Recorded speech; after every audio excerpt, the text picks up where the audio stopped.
Ulang ya. Bismillahirrahmanirrahim. Assalamualaikum warahmatullahi wabarakatuh. Jadi beberapa hal yang harus kalian pahami ketika mau menyiapkan komputernya masing-masing. Jadi ketika kita mau menyiapkan komputer kita, mohon dipastikan pada bagian kontrol panel ini bisa kita pahami sama-sama. Yang pertama, silakan nanti dicek masing-masing berkaitan dengan networknya pastikan bahwa WiFi komputer kita dalam kondisi yang maksimal. Itu yang pertama, karena nanti tidak disediakan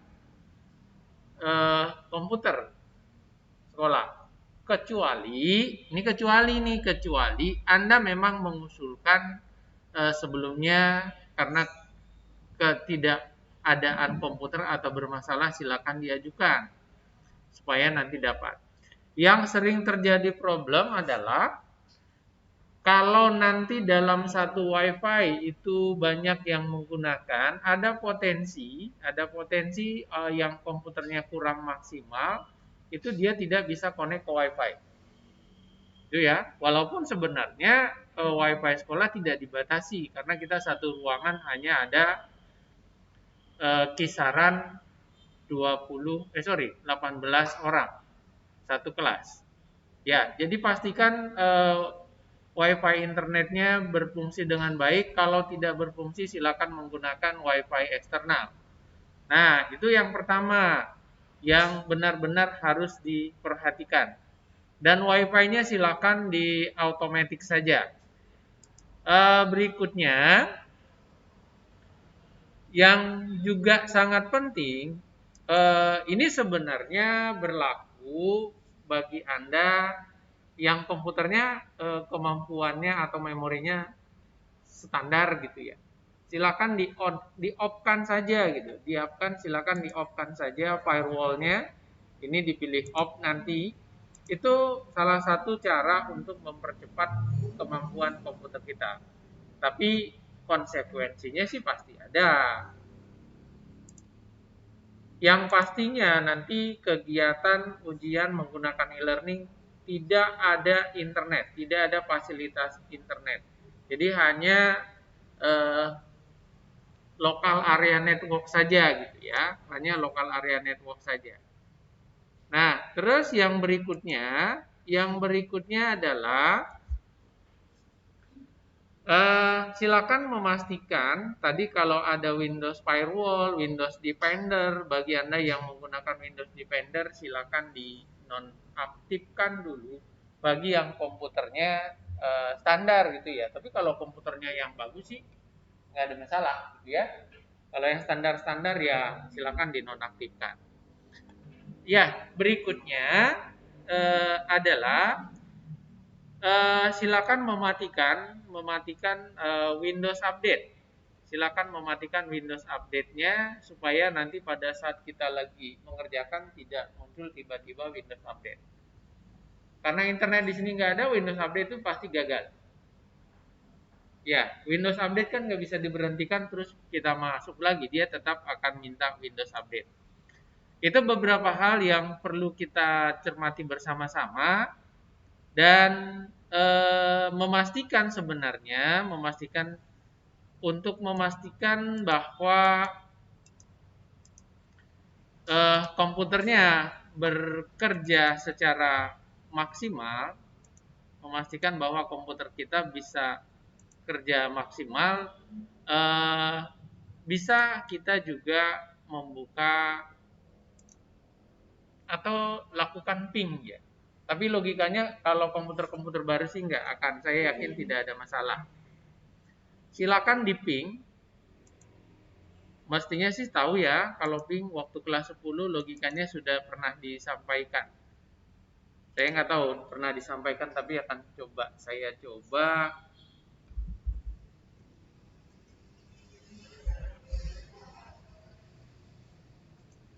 Ya, silakan nanti dibuka comment prompt. Silakan dibuka nanti comment prompt ya. Comment prompt cara mengetikkan CMD di searchingnya.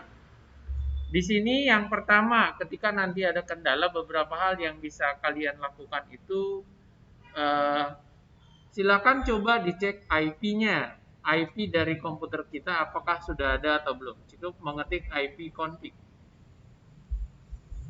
Ya, IP config itu akan ada seperti ini.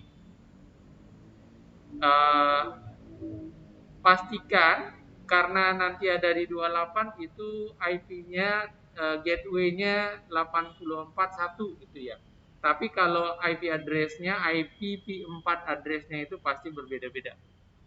Kalau nanti berbeda standarnya dengan yang muncul saat ini, ada kemungkinan Anda menggunakan IP-nya statik. Biasanya kalau kita di rumah ada hal yang kita lakukan IP statik untuk menghindari pencurian dari luar. Jadi silakan di automatic saja. Yang berikutnya, kalau seandainya komputer Anda lambat dalam menggunakan e-learning, coba di ping ke alamat e-learning kita berapa ya? 103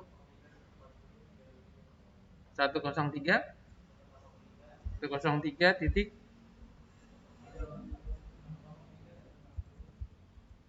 103 140 35 205. Ya, silakan nanti dilakukan di ping ke sini. Coba nanti diperhatikan time-nya ya. Time-nya kalau Anda berada pada posisi menit gitu ya. Ini kan baru milisecond. Jadi kalau ketemu dengan menit atau itu sudah pasti ada kendala nanti dalam ulangannya. Yang salah satunya lambat. Kalau time-nya itu baru time-nya ya cuma kirim masuk kirim. Tapi kalau pada saat ngirim data kemungkinan besar akan lambat atau enggak tergantung kemampuan dari komputer kita. Karena pasti akan rebutan ketika sedang ulangan. Ya, itu beberapa hal yang perlu kita pahami bersama, yang harus kita lakukan bersama supaya nanti kegiatan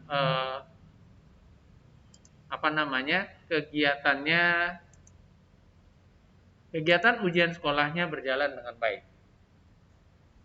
Ya, jadi setidak-tidaknya pastikan komputer Anda dalam performan yang baik.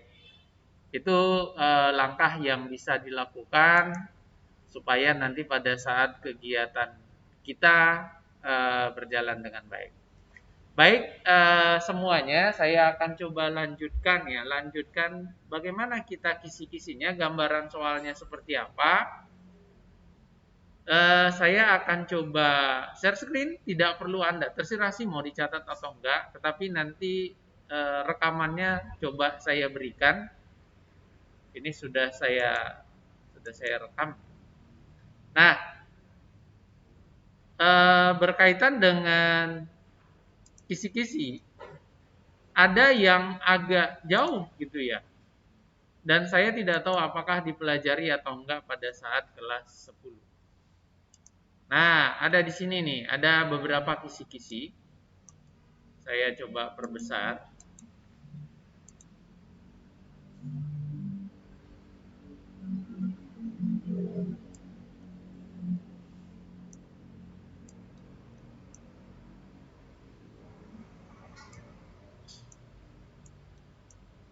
Ya, ada seperti ini ya. Jadi ada dimensi kewirausahaan, ada keberhasilan dan kegagalan kewirausahaan. Ciri-ciri wirausaha. Saya rasa ini dari kelas 10, 11, 12 pasti suka muncul. Kalau dimensi kewirausahaan itu ya Anda bisa pahami, wirausaha itu pada prinsipnya adalah bagaimana orang membuat sebuah pekerjaan atau bekerja untuk memenuhi hajat hidupnya. Kalau kegagalan itu kalau tidak tercapai hajat hidupnya ya gagal. Ya seperti itu. Ciri-cirinya kalau seorang wirausaha itu yang pasti adalah bekerja ulet, berani ngambil resiko, itu wirausaha. Terus mau belajar dan sebagainya. Tapi ini hal yang umum, kita coba lihat yang agak berbeda. Analisis peluang usaha itu gini. Apa sih yang dimaksud dengan analisis peluang usaha? Ketika berbicara peluang usaha itu yang perlu kita eh, lakukan adalah kita memahami menganalisis lingkungan di sekitar kita gitu. Kayak contoh lah, kalau saat ini orang pandemi, permasalahan yang paling banyak adalah pembelinya tidak ada. Tidak ada yang datang ke toko kita seperti itu ya. Tapi kecenderungannya orang akan tetap makan, akan tetap beli, tetapi kasusnya adalah eh, memberi secara online. Maka peluang usaha yang paling tepat saat ini adalah tetap kuliner, tapi yang bisa dibeli orang secara online. Jadi jasa kurir paling tepat untuk saat ini untuk pengembangan usaha. Ya, eh, ada beberapa hal nanti yang agak berbeda. Komponen-komponen perencanaan usaha saya rasa sudah bisa terpahami, tapi saya coba cari yang agak beda dan saya tidak tahu apakah itu pernah dilakukan. Berbicara tentang langkah-langkah penyusunan perencanaan usaha itu sama dengan Anda ketika membuat proposal project. Ya langkah-langkahnya seperti itu. Jadi kalau yang memang membuat utuh proposalnya dan ikut semuanya, saya rasa itu enggak terlalu masalah, ya. Nah, ini mungkin agak beda. Saya nggak tahu di kelas 11 ini dapat materinya atau enggak. Teknik produksi peralatan sistem teknik. Ya, teknik produksi peralatan sistem teknik. Yang diharapkan sebenarnya pemahaman dari siswanya adalah jenis peralatan sistem teknik ya. Ketika berbicara jenis peralatan, ya mungkin saya coba stop screen dulu. Nah, saya ulang kembali ya. Yang penting kita sebenarnya saat ini bisa memahami pertanyaan dari soalnya. Jadi kalau yang disebut dengan peralatan teknik itu contohnya ini.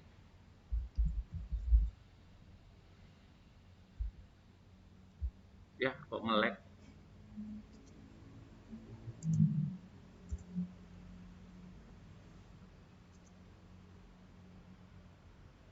Apa ini? Oke, jadi ini yang disebut dengan peralatan. Jadi kalau ada nanti muncul gambar-gambar seperti ini ya berarti ini adalah peralatan teknik. Apakah ini saja? Ya enggak lah, sudah pasti ada yang lain. Termasuk sebenarnya ketika ketika kemarin kita melaksanakan proyek itu secara daring, maka kita akan menemukan ini ada solder, itu peralatan teknik dan sebagainya gitu ya. Identiknya identiknya pada saat kemarin kita melaksanakan proyek itu pasti kita akan ketemu dengan ada timah, ada solder, ada kabel semestinya. Jadi silakan dipahami ini kabel. Ya, gergaji saya rasa tahu, bor saya rasa tahu dan lain. Jadi itu adalah peralatan sistem teknik yang disebutkan dalam kisi-kisi soal ini. Jadi peserta didik dapat menganalisis alat sistem teknik yang tepat. Nah, kalau nanti ditampilkan itu ada solder, umpamanya ya, ada solder, ada timah, ada gergaji, ada mesin bor. Tetapi di situ pertanyaannya adalah bagaimana cara menyambungkan dua kabel serabut. Komponen apa yang digunakan? Ya tadi ya, solder ya, bisa timah. Seperti itu ya gambarannya. Di berikutnya itu ada teknik produksi peralatan sistem teknik ya. Pengemasan. Ini masih kelas 11 juga. Kalau yang disebut dengan pengemasan itu ada dua hal nanti yang kalian harus pahami ya.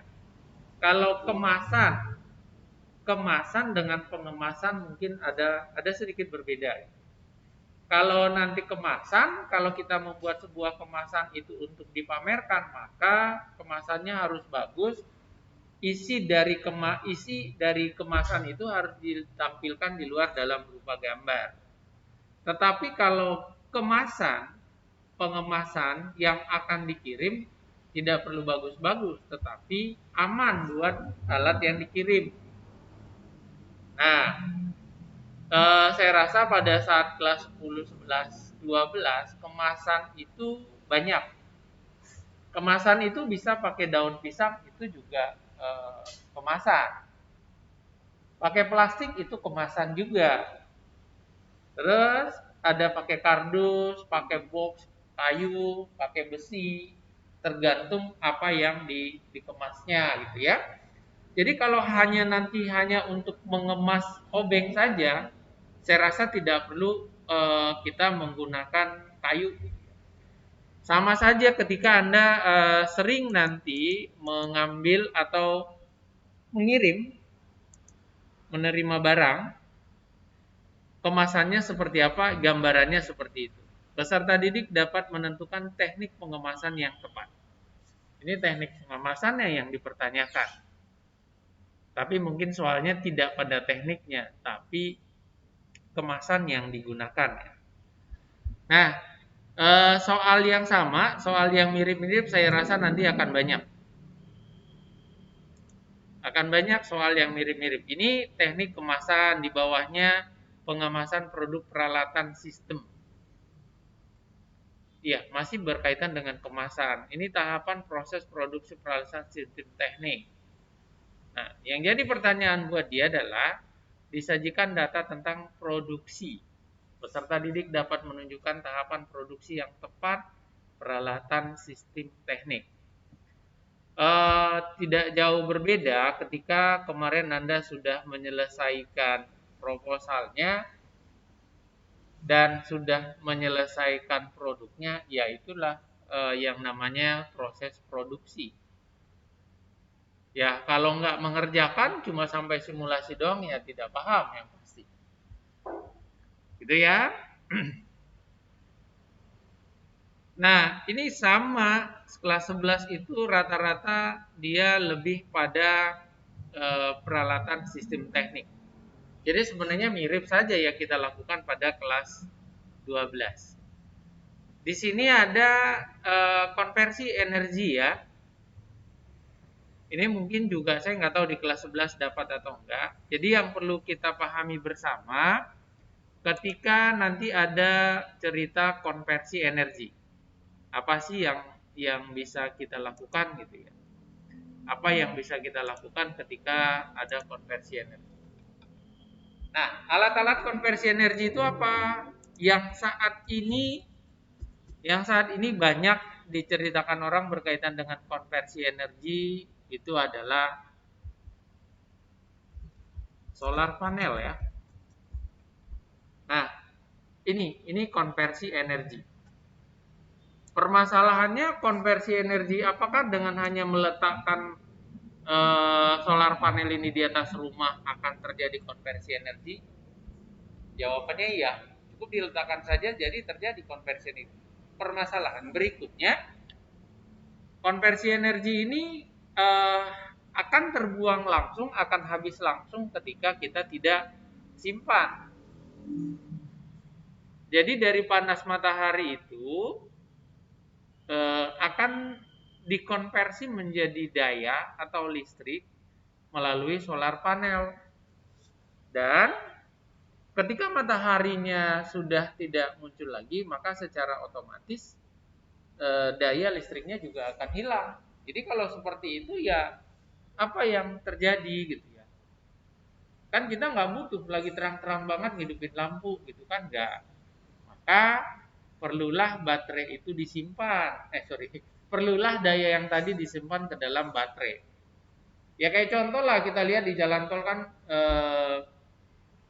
banyak solar panel kecil-kecil, di bawahnya ada box, dalam box itu ada baterai.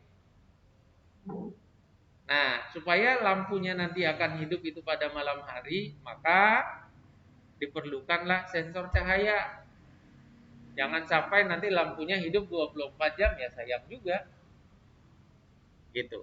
Ya, ini peralatannya. Peralatannya setidaknya peralatannya apa aja gitu ketika konversi energi.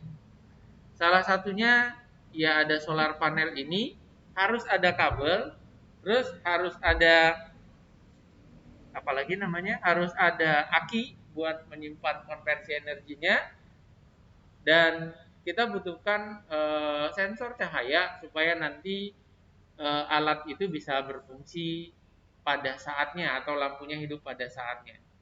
Berarti ketika untuk menghidupkan dan mematikan lampu, maka identiknya kita harus menggunakan relay nanti. Karena sensor cahaya tidak bisa menghidupkan lampu yang ukuran wattnya besar. Walaupun saat ini lampu DC banyak ya. Jadi kalau lampunya sudah DC tidak perlu lagi konversi dari DC ke AC. Tapi kalau lampunya masih AC, maka kita harus ada lagi konverter dari DC ke AC. Nah, ini yang berkaitan dengan konversi energi tenaga panas matahari. Nah, selain itu apa lagi gitu? Apakah masih ada konversi energi? Turbin biasanya. Nah, turbin kok keluarnya begini ya? Nah, jadi gini, saya coba pembangkit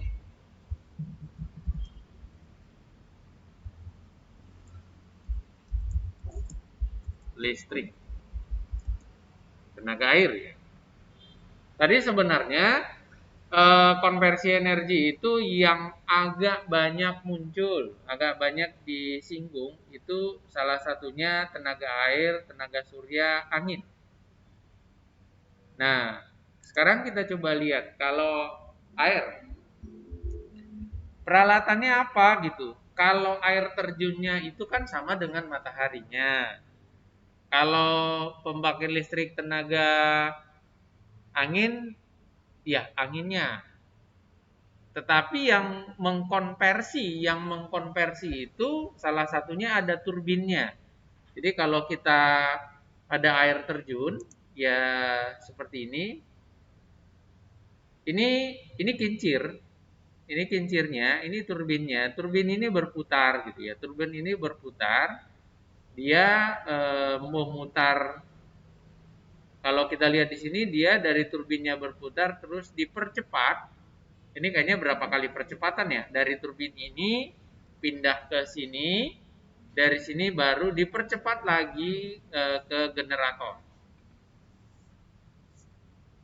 Ya sama ya, tapi kalau turbin kan dia bisa hidup 24 jam gitu ya.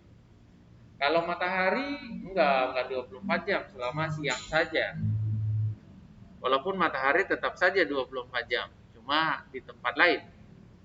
Nah, apakah dengan pola ini tetap kita harus pakai aki? Kalau ini relatif, karena dia hidup terus. Oke? Nah, itu yang berkaitan dengan konversi energi. Berikutnya, sama halnya kalau angin.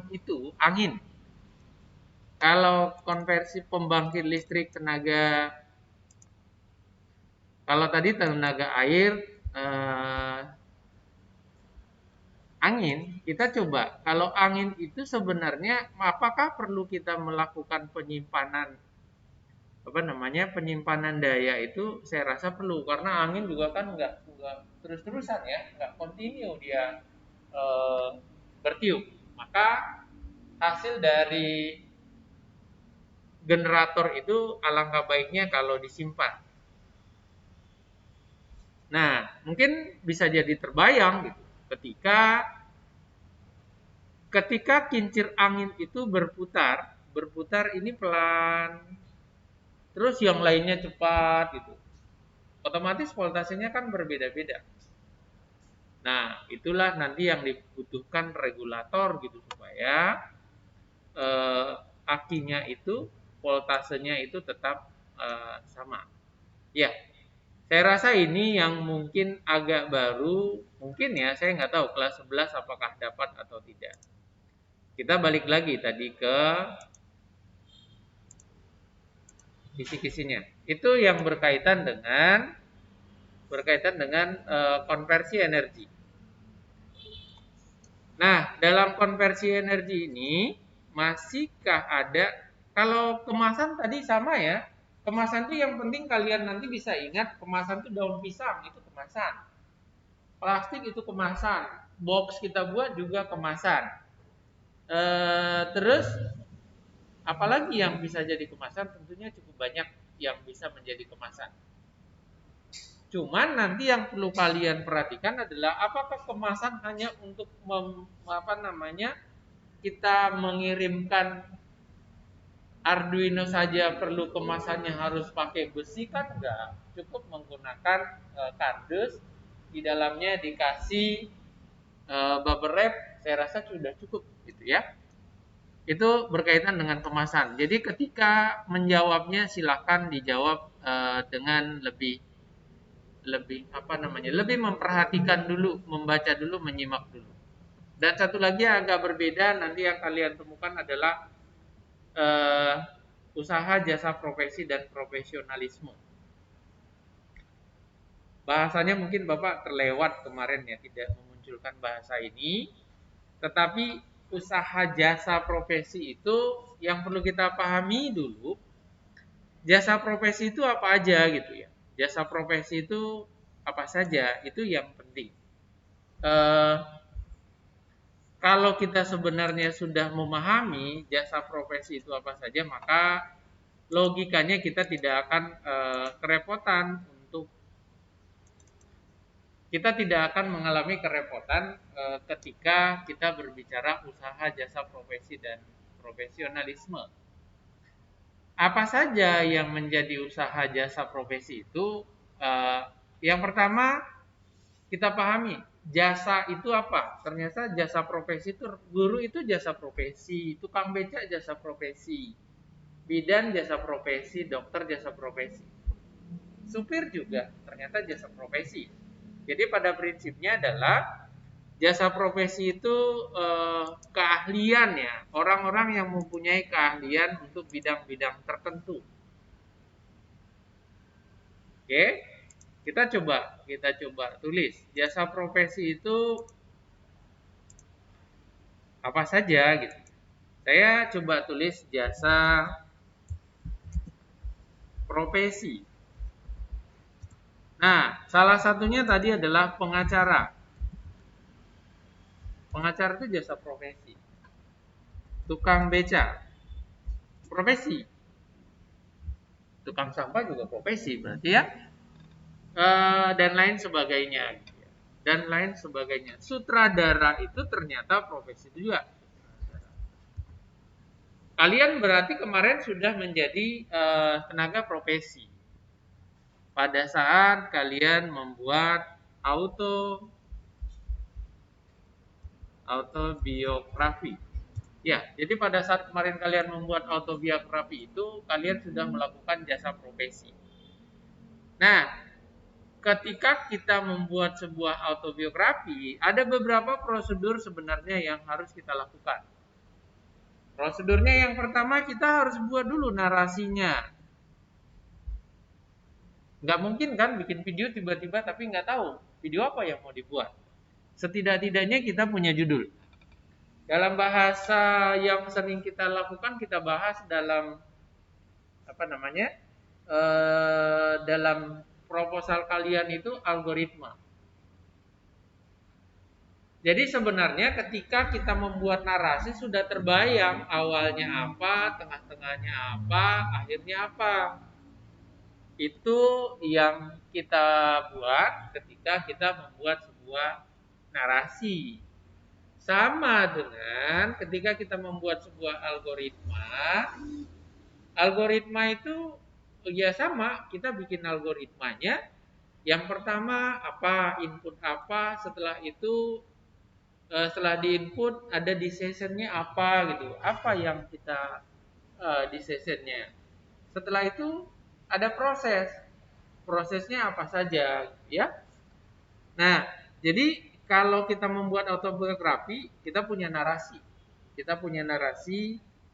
Setelah kita punya narasinya, langkah berikutnya yang kita perlukan ada bahan.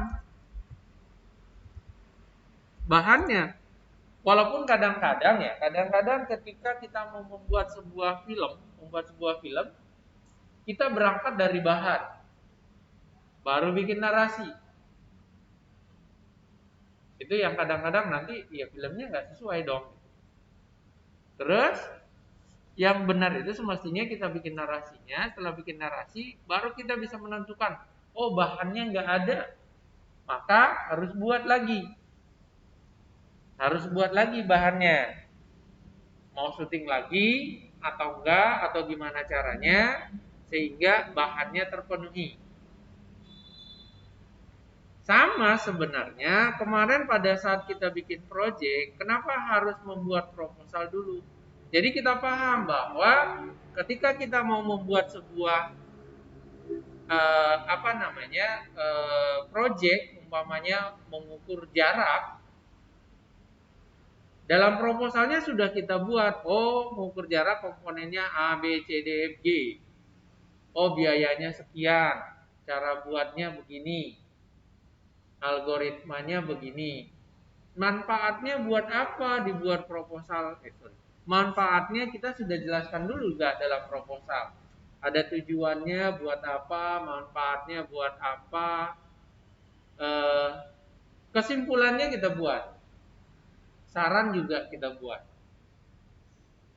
Dan sampai dalam proposal itu normalnya kita tahu ketika buat proposal itu, umpamanya produk yang kita buat dibuat secara massal menguntungkan apa enggak, gitu ya.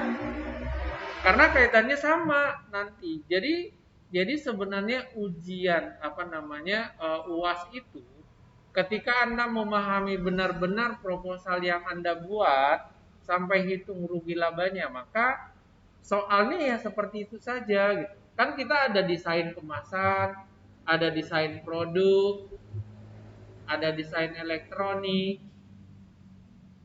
Nah, udah berarti terjawab karena memang kewirausahaan itu sudah lengkap ada dalam proposal itu sampai harganya berapa yang harus kita jual. Nah, gitu ya. Baru di sini kita edit. Kita gabung-gabung bahan yang tadi. Saya nggak tahu apakah kalian kemarin pada saat bikin autobiografi polanya seperti itu. Karena ketika saya membaca beberapa autobiografi kalian yang dikirim ke Wisnida, kok nggak nyambung ya dengan videonya. Ada yang tidak nyambung. Di situ kita sudah buat aturan video itu dibuat minimal 3 menit, maksimal 5 menit. Masih ada saja yang membuat video 35 detik. Ya, gitu. Berarti narasinya belum terpahami dengan baik, gitu ya. Rasanya sih dari sekian banyak ujian praktek, mungkin salah satu yang paling mudah gitu. Yang paling mudah adalah membuat autobiografi. Mudahnya ya, bukan bagus enggaknya. Oh cuma 3 menit Anda ngomong di depan kamera selesai sebenarnya. Gitu. Tapi lumayan banyak juga yang terlambat. Oke, itu tadi berkaitan dengan jasa profesi. Jadi jasa profesi itu nanti yang kalian pahami adalah apa yang kita lakukan ketika kita berada pada jasa profesi. Akan banyak juga, mungkin ini kita coba lihat lagi kembali ke, saya harus pindah-pindah ya karena komputernya nggak terlalu kuat kalau nanti saya bikin tab. Nah gini, jasa profesi itu ternyata ditanya juga alat dan bahan. Jadi kalau tadi kita mau bikin film, maka alatnya apa saja kita bikin film, pasti harus ada kamera handycam ya. Terus ada juga bahannya apa yang kita perlukan ketika mau buat jasa profesi. Kalau contohnya nanti jasa profesinya adalah pengantar barang, setidak-tidaknya alatnya dia harus ada alat transportasi. Oh, punya motor, harus ada boxnya juga, boxnya yang aman kalau hujan tidak kena. Itu alat. Kita coba contoh ya. Contohnya disajikan alat dan bahan yang digunakan untuk usaha jasa profesi dan profesionalisme. Peserta didik dapat memprediksi usaha jasa profesi yang tepat. Jadi kira-kira kalau nanti disajikan gambar gitu. Ada gambar apa ya? Ada gambar kamera, terus ada gambar rel, agak kurang nyambung rel sebenarnya. Terus ada gambar PC, maka cocoknya apa gitu jasa profesinya seperti itu. Kira-kira apa? Yo, yang di rumah kira-kira kalau ada gambar seperti itu jasa profesinya apa? Apakah masih ada di rumah?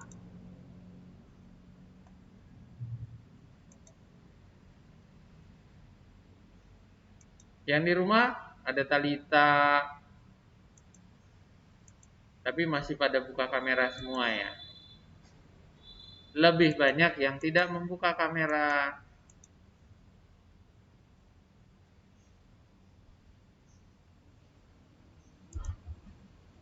Kira-kira apa?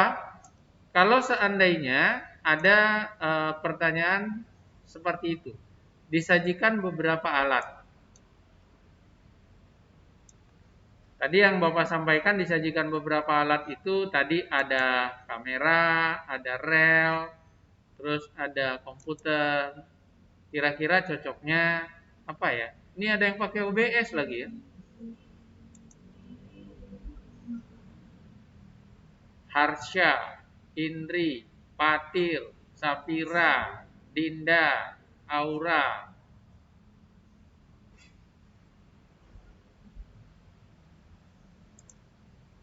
Ya sudah, silakan dipikirkan nanti kira-kira apa jadinya kalau seandainya muncul seperti itu.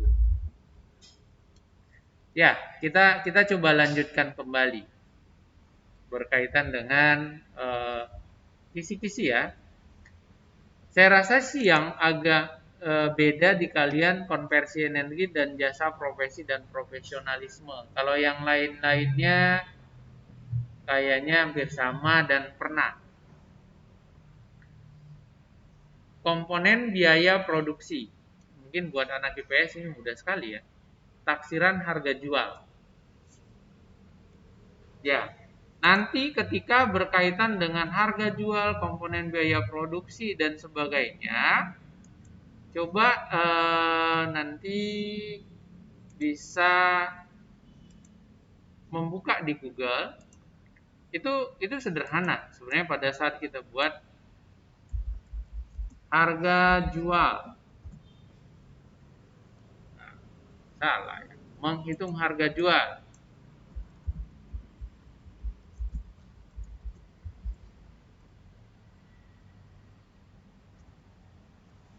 Ya, nanti kita akan ketemu beberapa contoh-contoh gitu yang berkaitan dengan harga jual.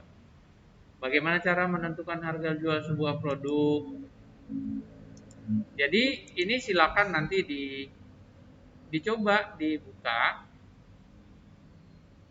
Mudah-mudahan nanti akan ketemu bagaimana menghitung harga jual. Ya, satu lagi yang perlu saya sampaikan berkaitan dengan ujian.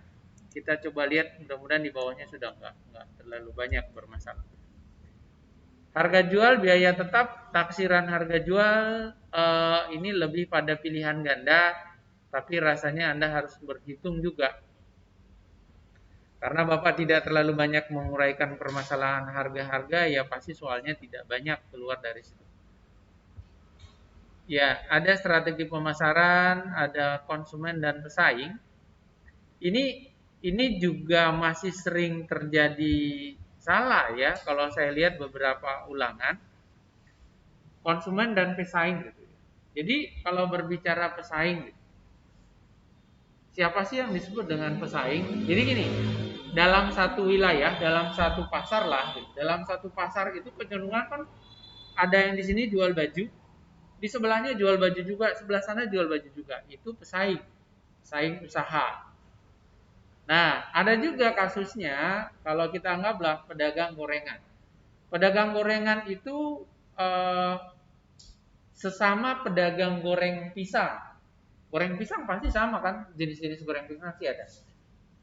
Goreng apa pisangnya sama, cara menggorengnya sama, tetap pakai minyak juga, tapi bisa menjadi pesaing usaha. Jadi kalau kita menggoreng pisang, pisangnya itu lah pisang Ambon digoreng nggak sih? Ya, anggaplah pisang Ambon gitu ya. Sama-sama pisang Ambon digoreng. Cara menggorengnya cuman diiris tipis-tipis, agak dibenyekin, dipencet maksudnya. Terus dikasih tepung, dijual. Ada dua pedagang yang sama melakukan itu. Itu namanya pesaing usaha. Tetapi ada tapinya. Nanti ternyata penggoreng ini berinovasi lah gitu ya, berinovasi. Sama menggunakan pisang Ambon, diiris tipis, setelah itu ditempelin kembali sehingga agak lebar. Sama-sama digoreng pakai minyak yang sama, tetapi dia kemas lebih baik. Yang satunya digoreng dijual harganya 1.000, terus yang satunya pisangnya sama bentuknya sama, tetapi di atasnya dikasih coklat, terus dikasih keju dan sebagainya, harganya 5.000. Apakah kedua orang masih pesaing usaha? Sudah enggak pesaing usaha, sudah ada perbedaan. Permasalahannya apakah nanti yang dibeli orang itu yang harga 1.000 atau yang harga 5.000? Bisa jadi yang dibeli harga yang 5.000 untuk orang yang kemampuan ekonominya bagus. Kalau yang kemampuan ekonomi standar ya beli yang tetap 1.000. Jadi dia sudah tidak lagi pesaing usaha karena berbeda yang dijualnya. Tapi kalau sama-sama dijual, kayak contoh gitu ya, menjual jaket berlogo SMA 28 dan menjual jaket berlogo SMA 29, itu pesaing usaha? Enggak, beda. Tetapi sama-sama menjual jaket hujan, pesaing usaha. Ya, itu ya ketika kita menentukan perbedaan pesaing usaha. Tetapi kalau nanti yang dijual itu adalah sama-sama logonya Manchester gitu ya umpamanya, ya pesaing usaha juga.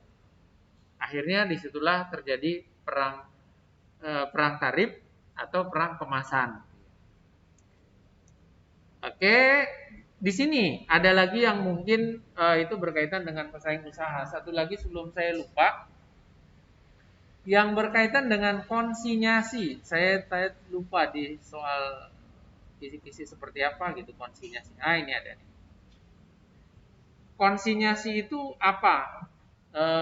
Mestinya sudah ya dapat, ini kelas 12. Di kelas 11 juga mestinya ada konsinyasi. Konsinyasi itu adalah proses menitipkan barang pada toko tertentu. Ya contohnya gitu. Contohnya saya punya barang kerupuk. Kerupuk itu kalau saya jual satu persatu nggak akan laku atau lakunya sedikit. Tapi saya titipkan kerupuk itu ke 50 warung. Saya menitipkan, maka tugasnya penjual punya toko itu hanya menjual saja. Kalau nggak laku nggak apa-apa gitu. Jadi penjual tokonya nggak ada masalah. Tapi kalau laku penjual tokonya dapat fee, itu namanya konsinyasi. Tapi ketika tidak ada yang terjual semuanya rusak, nggak masalah juga. Buat yang punya toko tidak ada tuntutan. Yang rugi hanya yang punya barang. Itu konsinyasi. Ya, jadi keuntungannya dapat, tapi kalau kerugiannya nggak dapat pemilik toko tempat kita menitipkan barang. Ya, itu nanti yang mohon jadi perhatian, hati-hati ketika membaca. Dan soalnya kita dua jenis. Ada pilih tiga jenis. Ada pilihan ganda, seperti biasa kita memilih satu di antara 5 pilihan. Nanti ada multi respon, pilihan ganda juga namanya.